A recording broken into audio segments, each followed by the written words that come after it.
तो अब जेनित्सु और काइगा को नीचे गिर रहे थे। काइगा को ये मानने को तैयार ही नहीं था कि थंडर ब्रीदिंग का तो सिर्फ 6 फॉर्म है और जेनित्सु उनमें से सिर्फ फर्स्ट फॉर्म को ही यूज कर सकता था, लेकिन उसने अपना खुद का एक 7th फॉर्म बना दिया। काइगा को ये मानने को तैयार ही नहीं था कि वो जेनित्सु जैसे एक कमजोर डीमन स्लेयर से हार गया, लेकिन वो फिर खुद को तसल्ली देके कहता है कि वो इस लड़ाई में नहीं हारा क्योंकि जेनित्सु भी उसके साथ नीचे गिर रहा था। अगर जेनित्सु इतनी तेजी से फ्लोर के साथ टकराए तो उसकी मौत तो तय है। तभी काइगाकू के पास अचानक से यूचिरो आ जाता है और काइगाकू से कहता है कि जो लोग दूसरों की मदद करते हैं तो एक दिन उनकी भी मदद होती है, लेकिन काइगाकू ने किसी की भी मदद नहीं की थी, जिसके कारण उसे अकेले ही मरना होगा। और फिर वो जेनित्सु को बचा के ऊपर की तरफ ले जाता है। अब जेनित्सु घायल हालत में अपने सपने में एक जगह को देखता है जहाँ पर दो साइड में जेनित्सु और उसके दादाजी खड़े थे। फिर जेनित्सु रोते हुए दादाजी से बोलता है कि उसे बहुत अफसोस है क्योंकि वो काइगाकू को सही रास्ता नहीं दिखा पाया और दादाजी ने जेनित्सु को बहुत सारे लेटर्स भी लिखे थे और जेनित्सु ने इन लेटर्स का रिप्लाई नहीं दिया क्योंकि वो हाशिरा बनने के बाद इन लेटर्स का रिप्लाई देना चाह रहा था। और फिर वो खुद को कोसने लगता है कि अगर वो दादाजी के आसपास होता तो शायद काइगाकू कभी डीमन नहीं बनता। और फिर वो दादाजी से माफी मांगता है क्योंकि उसने दादाजी के पैसे भी नहीं लौटाए थे। और फिर वो कहता है कि क्या दादाजी जेनित्सु से नफरत करता है क्योंकि वो जेनित्सु के बातों का एक भी रिप्लाई नहीं दे रहा। और वो दादाजी के पास जाने की कोशिश करता है, लेकिन वहाँ के फ्लावर्स जेनित्सु के पैरों को जकड़ लेते हैं। और तभी जेनित्सु के दादाजी जिगोरो बोलते हैं कि जेनित्सु उनका शान और उनका खुशी है। और ये सुनकर जेनित्सु रो पड़ता है। और फिर सीन प्रेजेंट में शिफ्ट होता है जहाँ पर योशिरो जेनित्सु की मरहम पट्टी कर रहा था और वहाँ पर कुछ डीमन स्लेयर के साथ मुराता भी था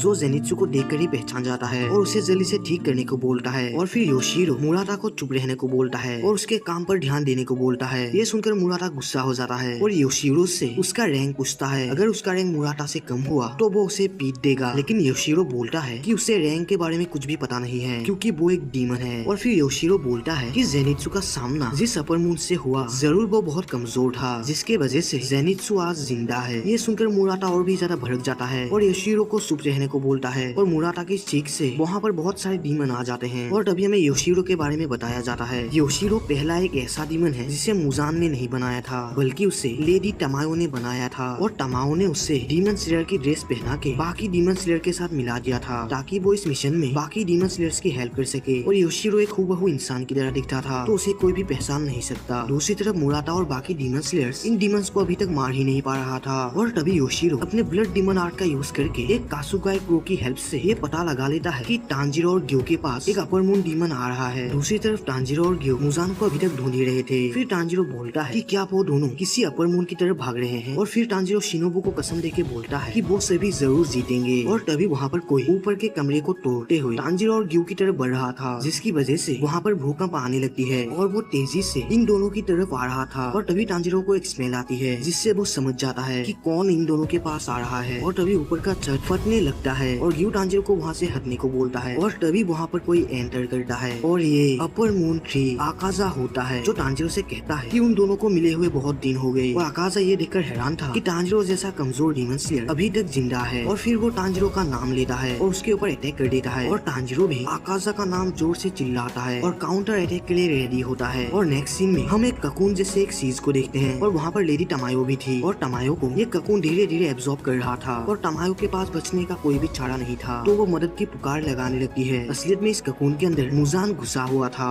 तो अब हम किरिया उबुयाशिकी को देखते हैं जो कि इन्फिनिटी कासिल का एक मॉडल मैप बना रहा था, लेकिन कनाटा अपने इमोशन को रोक नहीं पाती क्योंकि रिसेंट ही उनके माता पिता मरे हैं जिसे याद करके वो रो पड़ती है। लेकिन किरिया उसे रोने के लिए मना करता है और अपने काम पर ध्यान देने को बोलता है और कनाटा को ये यकीन दिलाता है कि वो जरूर जीतेंगे। दूसरी तरफ हम साउंड हाशिरा, टेंजेन उजुई और क्योजोरो रेंगोकू के फादर शिनजिरो को देखते हैं। फिर टेंजेन बोलता है कि किरिया एक कमाल का लड़का है क्योंकि वो अपने माता पिता को खोने के सदमे को लेकर सभी डीमन स्लेयर्स को लगातार मैसेज भेज रहा है। वो बखूबी अपना ड्यूटी निभा रहा है। ये सुनकर शिनजिरो बोलता है कि ये बच्चे इतने छोटे उम्र के होने के बाद भी अपने ड्यूटी को अपने पूरी शिद्दत से पालन कर रहा है, ठीक वैसे ही जैसे क्योजोरो रेंगोकू किया करता था। वो हमेशा अपनी जान जोखिम में डालकर अपने साथियों की रक्षा करता था और वो हमेशा कहता था कि वो रेंगोकू फैमिली का नाम कभी बदनाम नहीं करेगा। दूसरी तरफ हम साकुंजी को देखते हैं जो कि नेजुको की ख्याल रख रहा था और नेजुको के फेस से काफी पसीना निकल रहा था, जिसे देखकर साकुंजी बोलते हैं कि नेजुको को काफी दर्द हो रहा है और लेडी टमायो ने जितने भी दवाई दिया था साकुंजी उन सभी दवाइयों का यूज कर चुका है। फिर साकुंजी नेजुको को देखकर कहता है कि क्या नेजुको ये कर पाएगी या वो फिर से इंसान बन पाएगी। और अगर नेजुको वापस इंसान बन गई तो मुजान का सारा प्लान चौपट हो जाएगा और सिर्फ नेजुको ही है जो मुजान के प्लान को सक्सेस कर सकती है क्योंकि नेजुको वो पहली डीमन है जो दिन के रोशनी में भी बाहर घूम सकती है। और फिर साकुंजी बुरी तरीके से कांपने लगते हैं और पसीने से भीग जाते हैं क्योंकि उन्हें इस लड़ाई की अंतिम मोड़ की चिंता सता रही थी। जब भी साकुंजी इस बात को सोचते हैं तो उनका दिल कांपने लगता है और उनके हिसाब से ये लड़ाई आज रात ही खत्म हो जाएगी। फिर साकुंजी को वो दिन याद आता है जब तांजिरो अपने डीमन बहन को लेकर उनके पास आया था और उसी दिन से पूरा समय एक कोग व्हील की तरह घूम गया। फिर साकुंजी तांजिरो और नेजुको को हार ना मानने के लिए कहता है। दूसरी तरफ हम आकाजा को देखते हैं जो तांजिरो के ऊपर अटैक कर देता है, लेकिन तांजिरो हिनोगामी कागुरा का इस्तेमाल करके उस अटैक से डॉज कर लेता है और एक पलटवार करता है। फिर तांजिरो सोचता है कि उसे आकाजा का हाथ काटना ही होगा क्योंकि वो उसका सिर इतनी आसानी से नहीं काट पाएगा। यू तांजिरो की स्पीड देखकर हैरान होता है और फिर तांजिरो आकाजा का एक हाथ काट देता है। ये देखकर तांजिरो सोचता है कि वो आकाजा के फाइटिंग मूवमेंट्स को समझ रहा है तो वो ये लड़ाई जीत पाएगा। इस बार तो वो आकाजा के सिर को नहीं काट पाया और वो सोचता है कि वो इस बार आकाजा के सिर को काट देगा, लेकिन आकाजा अचानक से तांजिरो के ऊपर अटैक कर देता है। लेकिन तांजिरो हिनोगामी कागुरा की एक अलग ही फॉर्म को यूज करके आकाजा के अटैक को एक सेकंड में डॉज कर लेता है, जो देखकर आकाजा भी हैरान होता है। तांजिरो एक धुएं की तरह आकाजा के पीछे आ चुका था। आकाजा ये समझ नहीं पाया कि तांजिरो ने क्या था और ग्यू तांजिरो की ऐसी फाइटिंग स्किल देखकर हैरान होता है और कहता है कि तांजिरो अब वो पहला वाला तांजिरो नहीं रहा, वो काफी बदल चुका है। और तांजिरो एक हाशिरा की लेवल की पावर रखता है क्योंकि तांजिरो अपर मून थ्री से लड़ रहा है और उसे घायल भी कर रहा है, जो कि एक नॉर्मल बात नहीं है। फिर ग्यू को वो दिन याद आता है जब तांजिरो बर्फीली जगह में अपना सिर झुका के ग्यू से अपनी बहन की जान की भीख मांग रहा था, लेकिन तांजिरो काफी बदल चुका है। और तांजिरो की ऐसी स्किल देखकर आकाजा को रेंगोकू की कही हुई बात याद आता है, जहाँ पर रेंगोकू कहता है कि ये लड़के कमजोर नहीं हैं, उनके स्किल का अपमान मत करो। जिसके बाद आकाजा बोलता है कि रेंगोकू सही कह रहा था, ये लड़के सच में कमजोर नहीं हैं। और आकाजा अपने पूरे सम्मान के साथ तांजिरो के साथ लड़ाई करेगा। और फिर आकाजा पूरा सीरियस हो जाता है और अपने ब्लड डिमन आर्ट को यूज करके तांजिरो से कहता है कि अब उनकी असली लड़ाई शुरू होगी।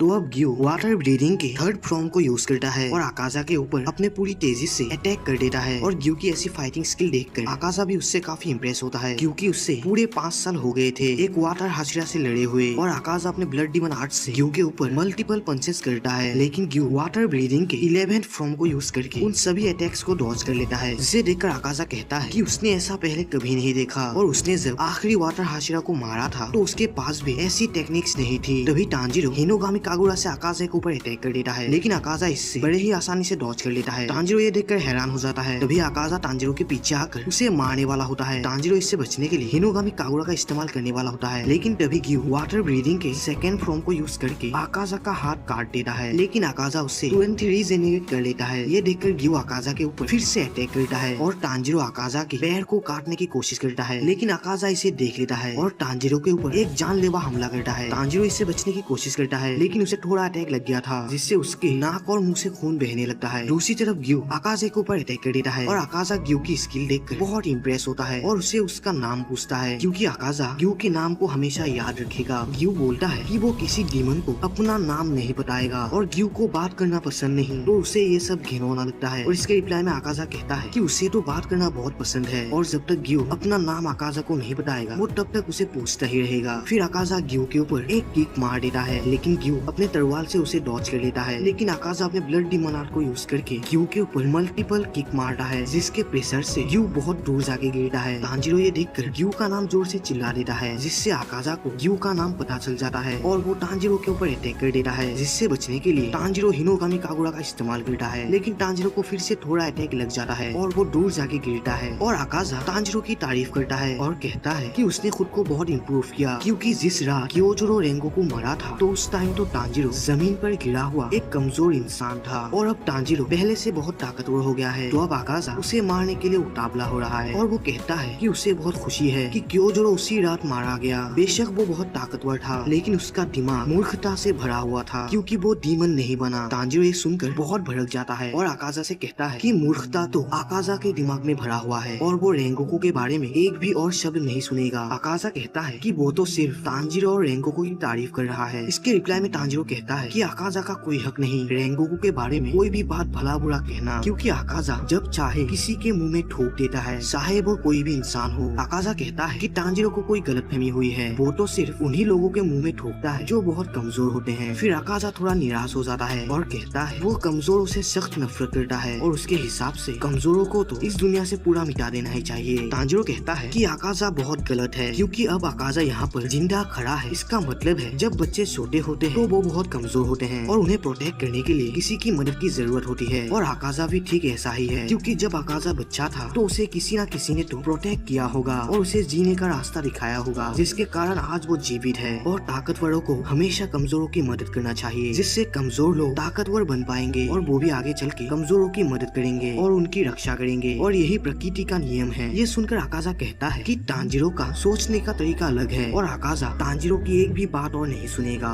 तो अब आकाजा सोचता है कि जब वो तांजिरो का चेहरा देखता है तो उसका पूरा दिमाग घूम जाता है। उसे ऐसा लगता है कि वो अपने ही नाखून को किसी लोहे में खरोच रहा है। और तांजिरो को देखते ही उसे उल्टी जैसी लगती है, क्योंकि उससे पहले लगता था कि तांजिरो बहुत कमजोर है, जिससे वो बहुत निराश था। लेकिन इस समय तांजिरो बहुत ताकतवर और काफी मजबूत हो चुका है। लेकिन इसके बावजूद भी आकाजा अपने मन को खुश नहीं कर पा रहा, क्योंकि अब तांजिरो की आंखें, उसकी आवाज और उसकी हर एक बातें आकाजा को कांटे की तरह चुभने लगती है। तभी आकाजा के कंधे पर कोई अपना हाथ रखता है और आकाजा से सेम वही वर्ड्स कहता है जो तांजिरो ने पहले आकाजा से कहा था कि शुरुआत में सभी इंसान बच्चे होते हैं, जिससे वो बहुत कमजोर होते हैं और उनके आसपास के लोग उनकी रक्षा करते हैं। और वो आकाजा को दूसरों के साथ कंपेयर करने को मना करता है और खुद को और ज्यादा मजबूत बनाने को बोलता है। अगर आकाजा 10 या 20 साल और ज्यादा मेहनत करता तो आज वो काफी काबिल बन गया होता, जिससे वो दूसरों की मदद कर सके। तभी आकाजा एक पंच मार के उस आदमी का हाथ अपने कंधे से हटाता है और वो देखता है कि पीछे तो कोई नहीं था। तांजिरो भी ये देखकर हैरान था कि आकाजा आखिर कर क्या रहा है। तभी आकाजा तांजिरो की तरफ देख के बोलता है कि तांजिरो एक सचमुच बेहुदा लड़का है और वो तांजिरो के ऊपर अटैक कर देता है। आकाजा का ये अटैक काफी ज्यादा पावरफुल और बहुत ज्यादा फास्ट होता है, जो देखकर तांजिरो को विश्वास नहीं होता, क्योंकि आकाजा का अटैक इतना फास्ट होने के बाद भी इतना परफेक्ट और एक्यूरेट है। तभी आकाजा अचानक से तांजिरो के पास आ जाता है और अपना ब्लड डिमन आर्ट का यूज करके एक काफी दमदार और जानलेवा किक मारता है और इसे तांजिरो डॉज नहीं कर पाता, जिससे वो खून की उल्टियां करने लगता है। फिर तांजिरो कहता है कि भले ही वो आकाजा के अटैक्स को और उसके मूवमेंट्स को सेंस क्यों ना कर ले, लेकिन फिर भी वो उसके अटैक्स से बच नहीं पाएगा, क्योंकि उसके अटैक्स हद से ज्यादा फास्ट और काफी एक्यूरेट है। और तांजिरो को ऐसा लगने लगता है कि वो आकाजा के अटैक्स से बच के दूर नहीं जा रहा, बल्कि एक चुंबक की तरह उसके अटैक्स के पास खींचा चला जा रहा है। और फिर तांजिरो आकाजा और रेंगोकू के फाइट सीन्स को याद करता है, ताकि उसे आकाजा के साथ लड़ने में कोई क्लू मिल जाए। तभी आकाजा फिर से तांजिरो के ऊपर अटैक कर देता है, लेकिन तांजिरो उसके अटैक से बच के हिनोकामी कागुरा का इस्तेमाल करके आकाजा के गले पर वार करता है और इस अटैक से आकाजा का थोड़ा गला तांजिरो ने काट दिया था। और आकाजा फिर से तांजिरो के पास अटैक करने के लिए आता है और उससे कहता है कि तांजिरो का ये अटैक काफी मजेदार था, क्योंकि तांजिरो का ब्लेड आकाजा के गले के पास तब पहुंचा जब आकाजा बचने की अपनी पूरी कोशिश कर रहा था। दूसरी तरफ हम रेंगोकू के ब्रदर सेंजुरो को देखते हैं, जो कि प्रार्थना कर रहा था, क्योंकि अब एक बड़ा युद्ध शुरू हो चुका था और वो प्रे करता है कि उसके फादर और तांजिरो दोनों ही सही सलामत रहे। और सेंजुरो ने तांजिरो के पास एक लेटर भी भेजा है, जिसमें सन ब्रीडिंग और उसके यूजर के बारे में बहुत कुछ लिखा हुआ है। और साथ ही साथ उस लेटर में उस सन ब्रीडिंग यूजर के बारे में भी लिखा हुआ है जिसने मुजान के साथ लड़ा था, और उस लड़ाई की कुछ डिटेल्स भी उस लेटर में लिखी हुई थी। और उस सन ब्रीडिंग यूजर ने मुजान के साथ लड़ते हुए अपना आत्मविश्वास खो दिया था, लेकिन सेंजुरो को ये यकीन है कि तांजिरो अपना आत्मविश्वास कभी नहीं खोएगा और तांजिरो ही अपने नए भविष्य का रास्ता खोलेगा। दूसरी तरफ तांजिरो और आकाजा अभी तक लड़ रहे थे और उनके साइड में ही वही कासुगाई क्रो खड़ी थी, जिसके पास सेंजुरो का लेटर था। और ये लेटर अभी तक तांजिरो को नहीं मिला, क्योंकि उसके साथ अपर मून 3 की लड़ाई अभी तक जारी थी। जब तक वो अपर मून 3 को नहीं हराएगा तब तक वो इस लेटर को नहीं पढ़ पाएगा। तभी तांजिरो फिर से हिनोगामी कागुरा का इस्तेमाल करके आकाजा के ऊपर अटैक कर देता है, लेकिन आकाजा इस बार अपने दोनों हाथों से ही तांजिरो के तलवार को पकड़ लेता है, जो देखकर तांजिरो काफी ज्यादा शॉक में पड़ चुका था। फिर तांजिरो अपने सिर से आकाजा के सिर पर मारता है, लेकिन इसका भी कोई फायदा नहीं होता और उसका ब्लेड अभी तक आकाजा के हाथ पर फंसा हुआ था। फिर तांजिरो आकाजा के सिर पर एक जोरदार लात मारता है, लेकिन इससे भी आकाजा को कोई फर्क नहीं पड़ता और उसका ब्लेड अभी तक आकाजा के हाथों पर फंसा हुआ था। तभी अचानक से आकाजा का दोनों हाथ कट जाते हैं, जिसके हेल्प से तांजिरो अपने ब्लेड को निकाल लेता है और हम देखते हैं वहाँ पर ग्यू घायल हालत में आ चुका था और ग्यू ने ही आकाजा के हाथों को काटा था। और इस बार ग्यू बहुत जरा गुस्सा होता है और अब वो इस लेवल पर पहुंच चुका था जिस लेवल पर जाने के लिए ग्यू बहुत दिनों से कोशिश कर रहा था।